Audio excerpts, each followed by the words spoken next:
Ambassador Nathaniel Tanner stood at the viewing port of the diplomatic vessel as it approached the massive space station. The structure hung in space like a glittering snowflake, stretching over 20 miles from end to end. Light pulsed along, its crystalline arms in patterns that seemed almost alive. "It's remarkable," said Dr. Olivia Grant, stepping beside him.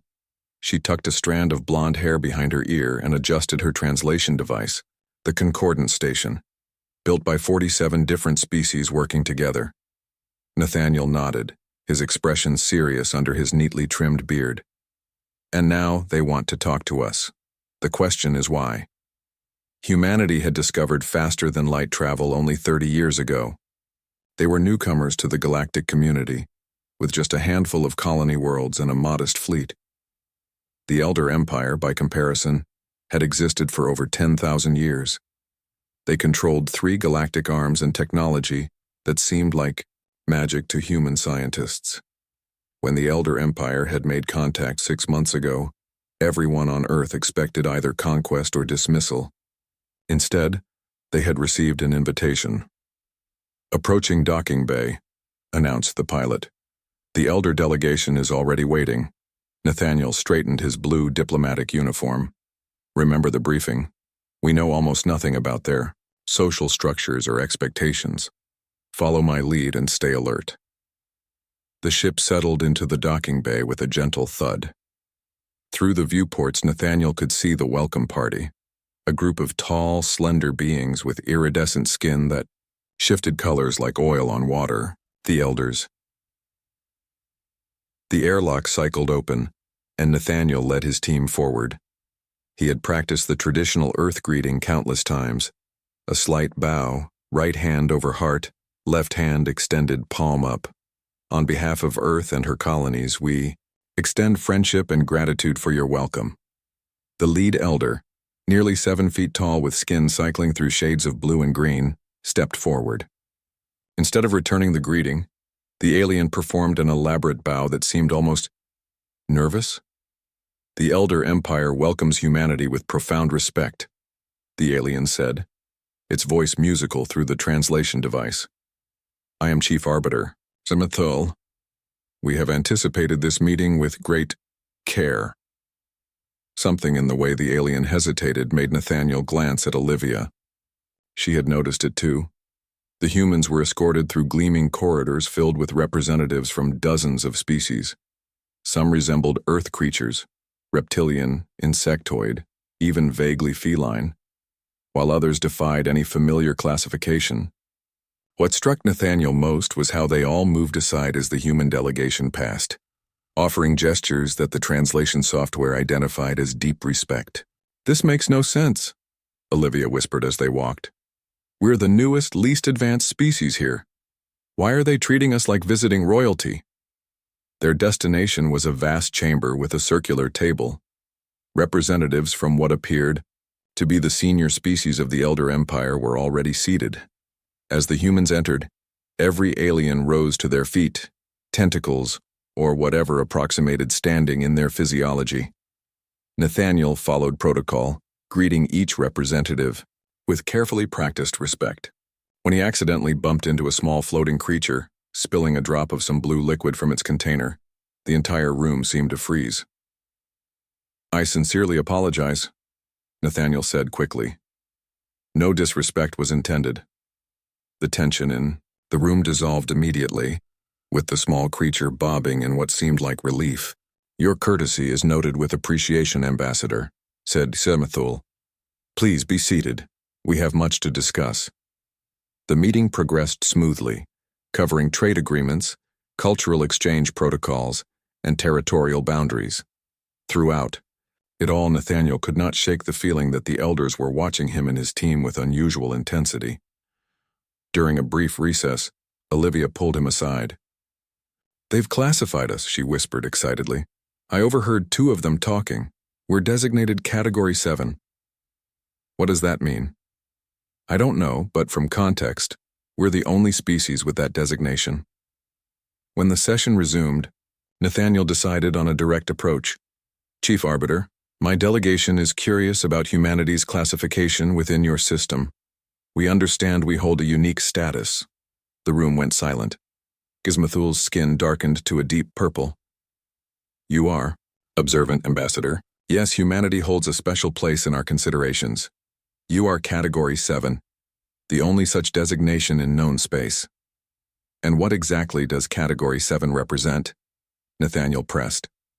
The chief arbiter's skin rippled with bands of color. It represents a species with whom all diplomatic pleasantries must be maintained at all costs. Before Nathaniel could ask more, another elder smoothly changed the subject to cultural exchange programs. Specifically, they wanted extensive information about human social norms, conflict resolution practices, and, most curious of all, anger management techniques.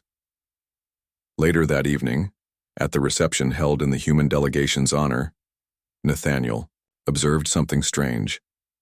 A young diplomatic aide named Peter became visibly frustrated when his translation device malfunctioned. Nothing serious, just a flash of irritation and a muttered complaint. The elder standing nearby reacted as if physically struck, quickly backing away and making a gesture to nearby security personnel. Olivia noticed too. Did you see that? They're afraid of us. But why? The reception ended early, with the elders citing a need for a recalibration of engagement parameters. As the human delegation returned to their assigned quarters, a junior diplomat named Ryan rushed up to Nathaniel and Olivia. You need to see this, he whispered. I got lost looking for the restroom and ended up in what seemed like a monitoring station. I caught a glimpse of a document on their screens before they escorted me out. What did it say? Nathaniel asked. Protocol 70A, immediate withdrawal if politeness thresholds breach containment parameters, Ryan recited.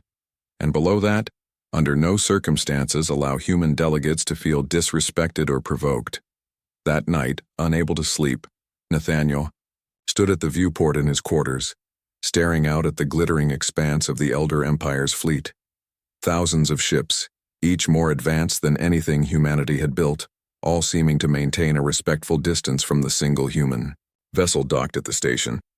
They're afraid of us, he said to himself, echoing Olivia's words. But what could the most powerful empire in the galaxy possibly fear from humans? He recalled an old Earth saying, people are polite for one of two reasons. Either they respect you or they fear what will happen if they're not polite. The Elder Empire, with all its power and history, was being meticulously, carefully polite to humanity, and Nathaniel Tanner was beginning to suspect it wasn't out of respect. 5 years passed since first contact with the Elder Empire. Earth had gained more than anyone could have imagined. Advanced medical technology extended human lifespans. New energy systems made power virtually free. Earth's colonies grew from a handful to over 30 worlds across 24 star systems. Through it all, the Elders maintained their strange obsession with human behavior. Captain Samantha Lewis stood on the bridge of the diplomatic vessel, Handshake, watching the swirling, blue-green planet below. This was her third mission escorting cultural attachés to Elder worlds. The ship's name had been chosen carefully, a human greeting gesture that the Elders had studied with unusual intensity. Captain, incoming transmission from Elder Command, said the communications officer. The main screen lit up with the face of Admiral Zektal, their Elder liaison. His skin pulsed with rapid bands of yellow and orange, colors Samantha had learned indicated concern. Captain Lewis, there has been a development. A Vrax delegation has entered this system unannounced. We request you delay your landing by 24 hours. Samantha frowned. The Vrax commonality was relatively new to her. They had joined the Elder Empire only decades ago, recent by Elder standards. From briefings, she knew they were aggressive, expansionists who had been contained rather than conquered by the Elders. Is there a security concern, Admiral? She asked. The Elder's skin darkened. The Vrax have expressed interest in human culture. We believe this interest is not constructive. After the transmission ended, Samantha called her first officer and Dr. Olivia Grant to her ready room. Over the years, Olivia had become Earth's foremost xenolinguist and expert on Elder behavior. The Elders are hiding something again. Samantha, said, pouring coffee for the three of them. Every time the Vraks are mentioned, they change the subject. Olivia nodded. And have you noticed how Elder ships always position themselves between our vessels and any Vrak ships during joint operations? Almost like they're keeping us apart deliberately. The first officer, Lieutenant Paul Hammond, pulled up a star chart. The Vraks have been pushing boundaries near our newest colonies. Nothing direct, but they've been conducting military exercises just outside our space. The Elder's reaction seems disproportionate, Samantha said. They have fleets that could crush either of us without effort. Why worry about a minor power annoying a new species? 2 days later, they found out. The landing ceremony was interrupted when a small fleet of angular, red-hulled ships dropped out of faster-than-light travel directly above the Elder capital city. Vrak ships, ignoring all standard protocols. The Elder diplomatic corps erupted into chaos. Security personnel rushed the human delegation back to their ship, while Elder defense platforms swiveled toward the unwelcome visitors. "This is unprecedented," gasped their Elder guide, skin nearly white with alarm. "No species would dare such a provocation." Before they reached the spaceport, a transmission cut through all communication channels. A harsh, guttural voice spoke, over images of a bulky, reptilian being with crimson scales and 4 yellow eyes.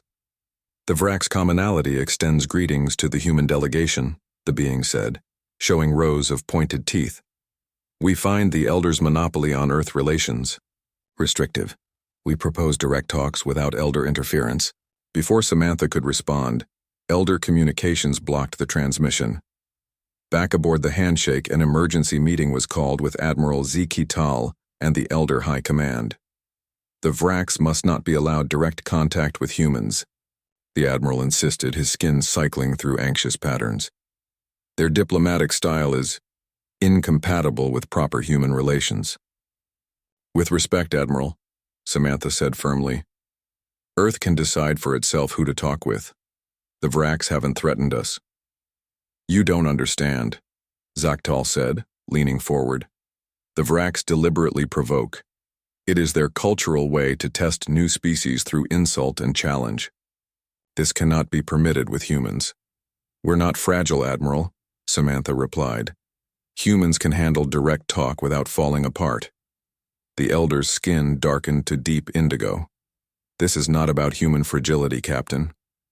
Later that evening, Olivia joined Samantha in her quarters. The doctor had spent hours in the cultural archives granted to the human delegation.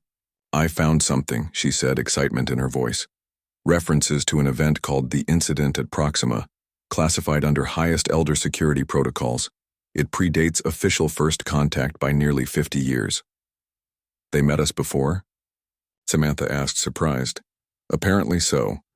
And whatever happened made such an impression that it shaped their entire approach to humanity." Olivia pulled out a datapad. "There's more. I accessed their art archives. They contain historical and cultural records. Look at these." The pad displayed ancient Elder artwork, delicate crystalline sculptures and holographic images. Among beautiful cosmic scenes and portraits of various species were occasional depictions of what appeared to be humans. But these humans were shown differently from all other species, often in poses suggesting combat, their faces twisted in expressions of rage, surrounded by broken ships and fallen enemies. "These date back thousands of years," Olivia said. "How could they have known about us?" "Maybe they're not humans," Samantha suggested. "Could be coincidence." The archive labels them as Category 7 beings, the same classification they gave us. Before they could discuss further, alarms blared throughout the ship. Samantha rushed to the bridge. "Report! Vrak's vessels have dropped out of FTL near New Montana Colony," her tactical officer explained. "Elder Command is going crazy. They've dispatched 3 battle groups." On screen, Admiral Zaktal appeared, his skin almost black with stress. "Captain Lewis, we are implementing Protocol Shield. All Elder forces have been ordered to form a protective cordon between Virax and human territories." "Admiral, what exactly are you protecting us from?" "The Vrax fleet is smaller than our defense force at New Montana." The Admiral hesitated. "We're not protecting you from the Vrax, Captain. We're trying to prevent direct confrontation." "Why?" "For The first time, the elder seemed to abandon diplomacy. Because we have seen what happens when humans lose their composure. The elders have witnessed what lies beneath human politeness. A junior officer interrupted. Captain, we're receiving reports from New Montana. The Vraks are broadcasting on all frequencies. They're mocking humanity, claiming we hide behind elder protection because we're weak. Admiral Zechtal's skin went completely white. Captain Lewis, I must insist your government takes no action. The Elder Empire will handle this provocation. Samantha stood slowly, understanding dawning. You're not worried about the Vraks hurting us. You're worried about what we might do to them. The elders value peace above all else.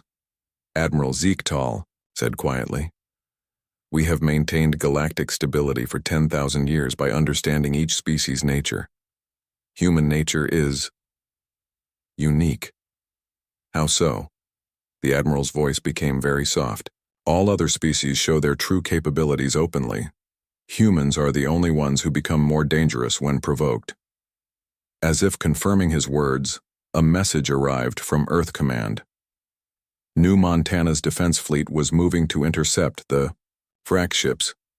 Admiral, Samantha said, watching fear ripple across the elder's skin. I think it's time you told us what really happened at Proxima. The attack came without warning. 3 Vraks warships dropped out of faster-than-light travel directly above the human colony of New Montana and opened fire. Their weapons targeted communication arrays, government buildings, and defense installations, with surgical precision. It was over in minutes. When the Vrak ships pulled back to a high orbit, they left behind a colony in chaos, but with surprisingly few casualties. This wasn't an invasion. It was something else. On Earth, the Emergency Council gathered in the underground chambers beneath Geneva. Representatives from all human worlds watched grim-faced as damage reports from New Montana scrolled across their screens. This was deliberate, said Defense Director Alan Reyes, his voice tight with controlled anger. They specifically avoided mass casualties. Instead, they destroyed symbols of our authority and left their ships in orbit as if daring us to respond. Council President Sofia Diaz turned to the elder representatives who had requested to join the emergency session. Chief Elder Diplomat Yiklara, does the Elder Empire consider this an act of war against humanity?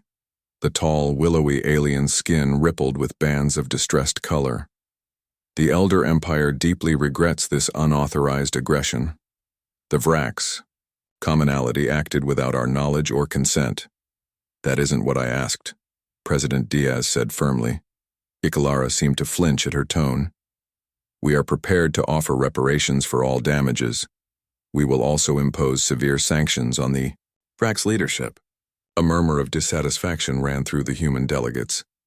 The Vraks attacked our colony, Director Reyes said. They killed 17 of our citizens. This requires more than sanctions and reparations. The elder diplomat's skin paled. I urge the Council to maintain decorum and consider peaceful options. The Elder Empire has successfully resolved thousands of interspecies conflicts through diplomatic means.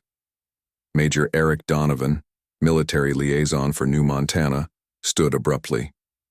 His face was carefully composed, but his eyes burned with intensity. My sister and her husband were among those killed. They were civilian teachers with 2 young children. His voice remained eerily calm. And you're suggesting we respond with diplomatic means? Please understand, Yiklara said, skin now almost white. A measured response is in everyone's best interest. The Vraks seek to provoke. They do not understand what they are. The elder broke off as the chamber doors opened. A delegation of 4 Vraks entered, their crimson scales gleaming under the lights. They moved with confident, aggressive strides, sharp teeth visible in what might have been smiles. The lead Vraks, broader and more heavily decorated than the others, gave a minimal bow that bordered on insulting. I am Ambassador Krazar of the Vraks Commonality. We have come to discuss the misunderstanding at New Montana. President Diaz's expression hardened. 17 dead citizens is not a misunderstanding, Ambassador. The Vraks made a dismissive gesture with clawed hands. Regrettable casualties. In a necessary demonstration, The Vrax commonality wished to assess humanity's true capabilities, not the technological gifts your elder sponsors have provided you. The elder diplomat Yiklara stepped between them. Ambassador Krazar, this approach violates all diplomatic protocols. I must insist you withdraw and allow the Elder Empire to mediate this. The Elder Empire has kept humanity on a leash since first contact. Krazar interrupted. They present you as equal partners while treating you as protected pets. We merely wish to see what humans are truly capable of, without elder interference. The room temperature seemed to drop. Major Donovan slowly rose from his seat again. What exactly are you implying, Ambassador? He asked, his voice dangerously quiet. The Vrax turned to face him directly. The Elders have built their empire on manipulation and control. They classify each species, determine its usefulness, and assign it a role. Yet with humans, they break their own rules. They give you technology, territories, and privileges beyond your development stage. He leaned forward. We wonder why. What do the Elders gain by treating such a young species with such unusual caution?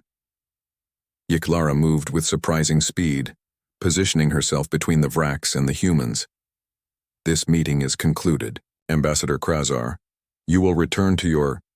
We have studied your Earth history, the Vrax continued, talking over the Elder. A species that spent most of its development fighting itself. Primitive, divided, yet now given preference above. Species that have been part of the Empire for millennia. One must wonder what the Elders truly think of humans. On the viewing screens, new information appeared. The Vrax fleet above New Montana had grown to 7 ships. They were now targeting the colony's water purification systems. This is your final warning, Major Donovan said, his calm facade beginning to crack. Withdraw your forces immediately. The Vrax ambassador made a sound like grinding stones, apparently laughter. Or what, human? Will you ask your elder protectors to fight for you? He turned to Yiklara. That is why you coddle them, isn't it? You've turned humans into dependent allies who rely on elder technology and protection. Throughout the chamber, the human delegates watched in cold silence. President Diaz raised a hand, signaling for calm. Ambassador Krazar, she said evenly, I believe you misunderstand our relationship with the Elder Empire. We value their friendship, but humanity stands on its own. Prove it, the Vrax challenged. Show us these capabilities the Elders seem to fear. Or admit you are what we believe, a weak species hiding behind a powerful patron. At that moment, the screens showed new weapon fire from the Vrax ships. They were targeting the civilian shelters now. Major Donovan's control finally broke.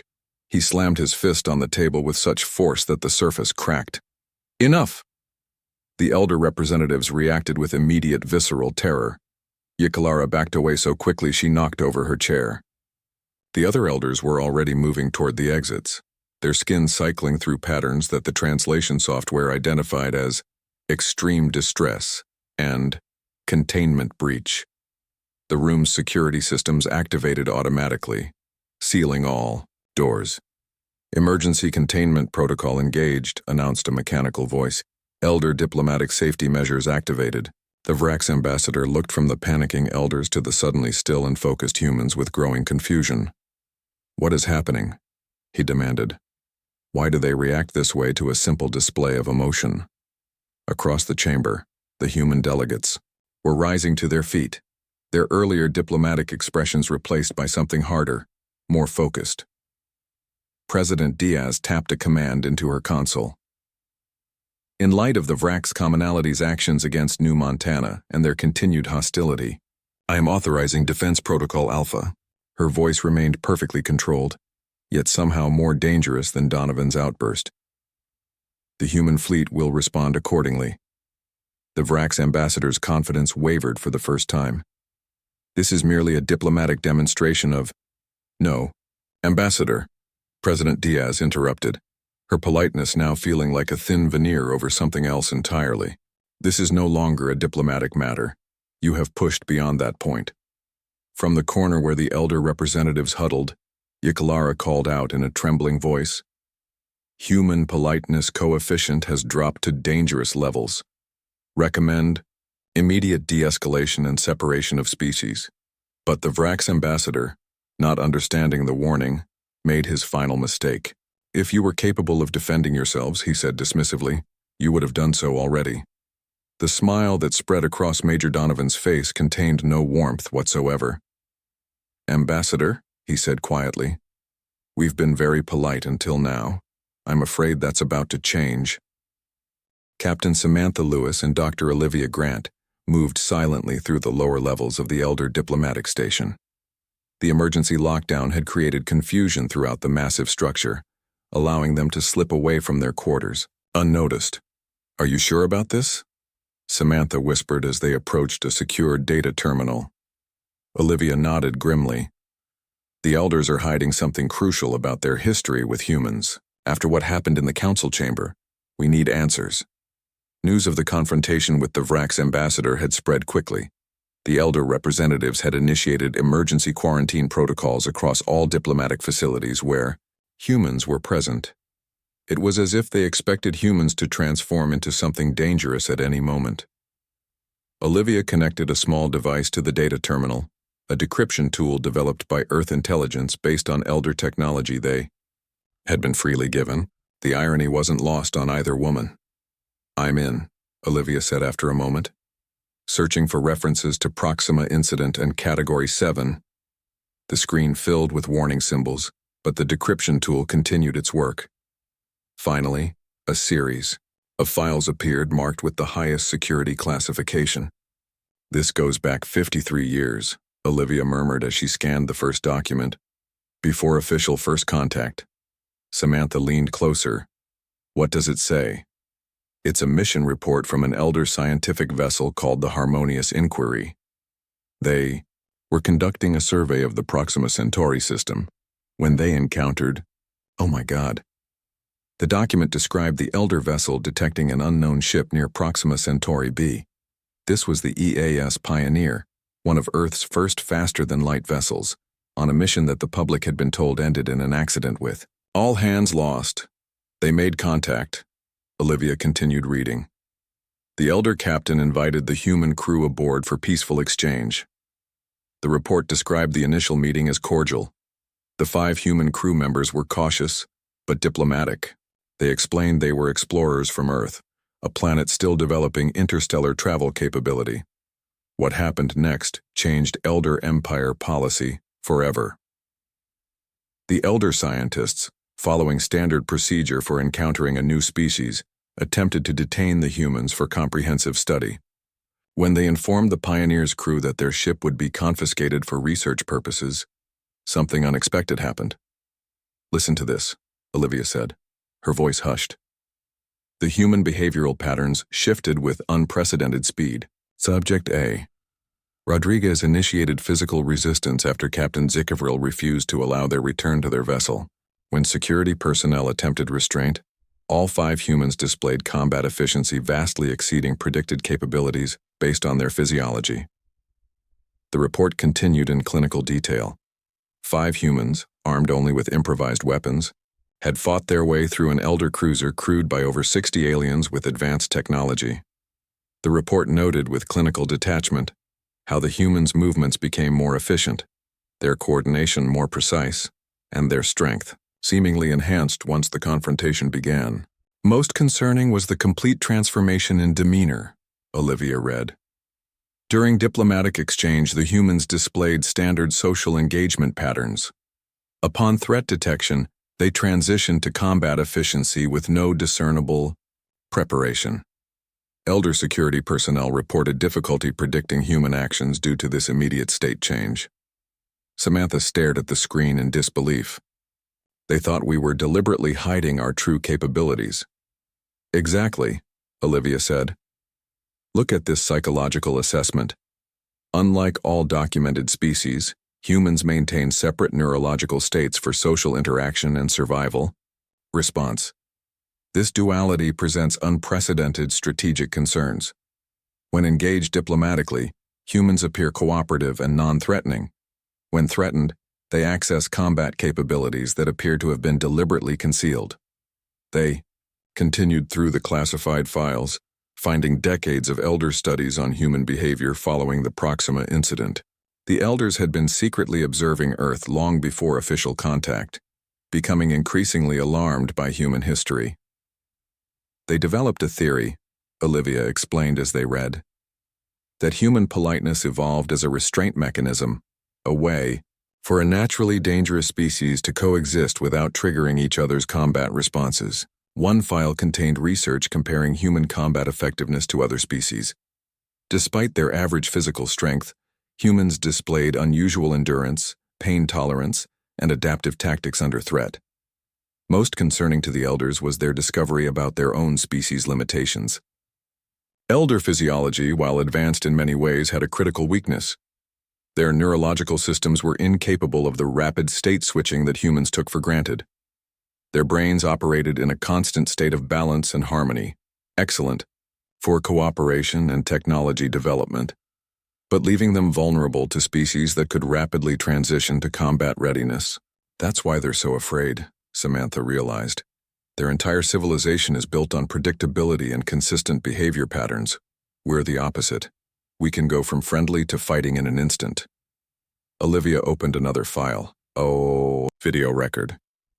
The screen showed grainy footage from the Proxima incident. They watched in silence as 5 humans transformed from calm diplomats to efficient fighters in seconds. The elder security forces, despite superior numbers and technology, were clearly unprepared for the humans' sudden change in behavior and capabilities. The elder xenopsychologist called it the politeness shell, Olivia said, reading from another document. Human politeness is the thin shell around a stellar core. Their research was interrupted by an urgent alert on Samantha's communication device. She activated it to see her first officer's worried face. "Captain, we have an emergency. The Vraks have launched a full-scale invasion of New Montana. They've landed ground forces and are taking civilian hostages." "What about the elder response?" Samantha asked. "That's just it, Captain. The elders are doing nothing. Their fleet is holding position, but they're not intervening. It's like they're paralyzed." Olivia looked up from the terminal with sudden understanding. "They're afraid of what happens next. They know what's coming." Samantha stared at the final document on the screen. A classified Elder Empire directive, establishing first contact protocols for humanity. The heading read, Containment Strategy for Category 7 Species, Human Politeness Protocol. The document's conclusion was chillingly clear. Maintain diplomatic harmony with human representatives at all costs. If politeness thresholds are breached, immediate withdrawal is mandatory. Under no circumstances should elder forces intervene.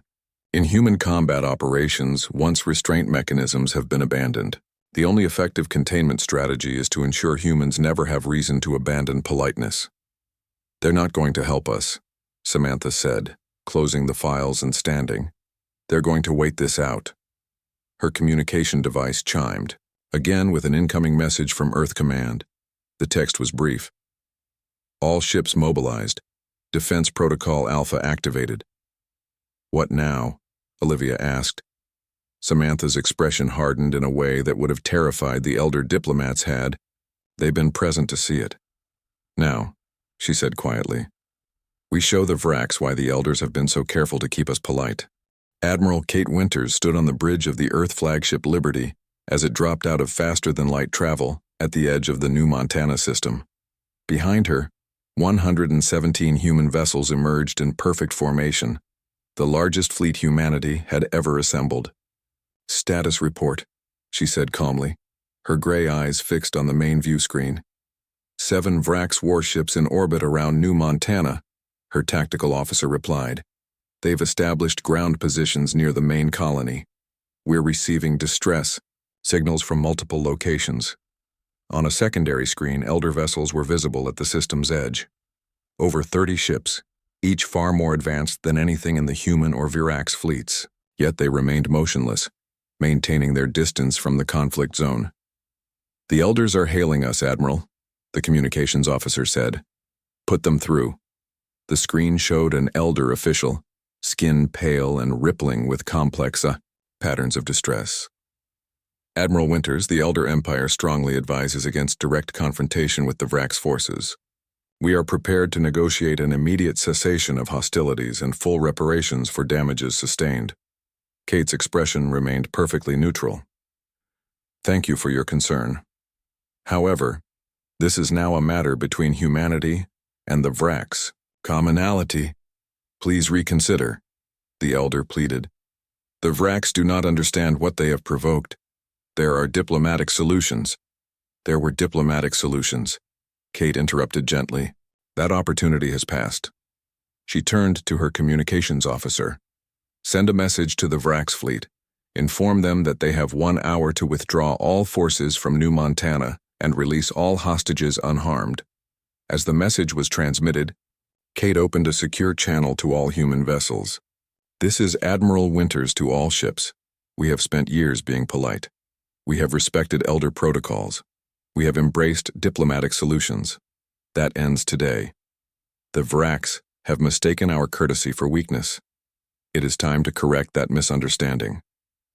Throughout the fleet, commanders relayed new orders. Weapon systems that had been deliberately kept dormant during diplomatic missions came online. Ships reconfigured from their peaceful arrangements into combat formations that had never been revealed to Elder observers. The Vrax commander's response arrived promptly, his reptilian face filling the screen with an expression of contempt. Your ultimatum is rejected, human. Your colony is under our control.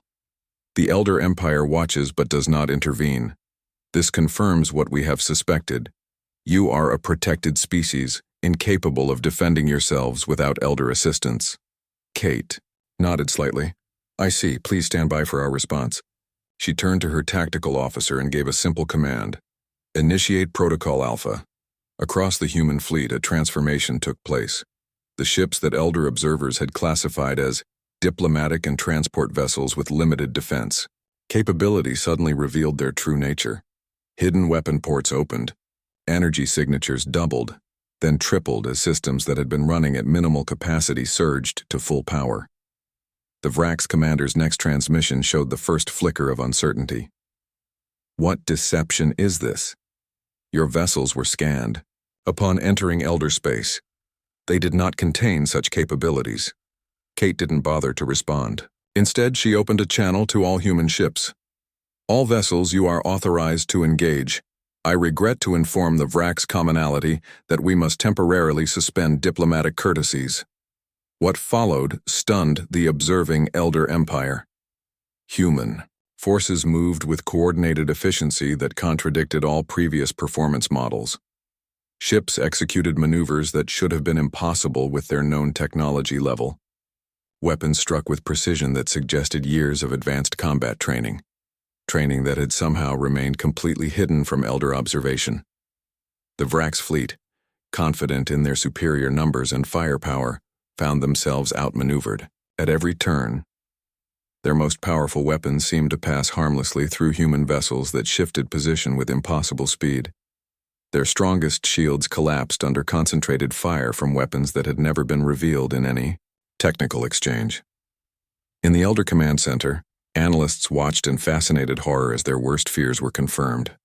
Humans had deliberately concealed their true capabilities, maintaining two separate technological states, one for peaceful engagement, another for warfare.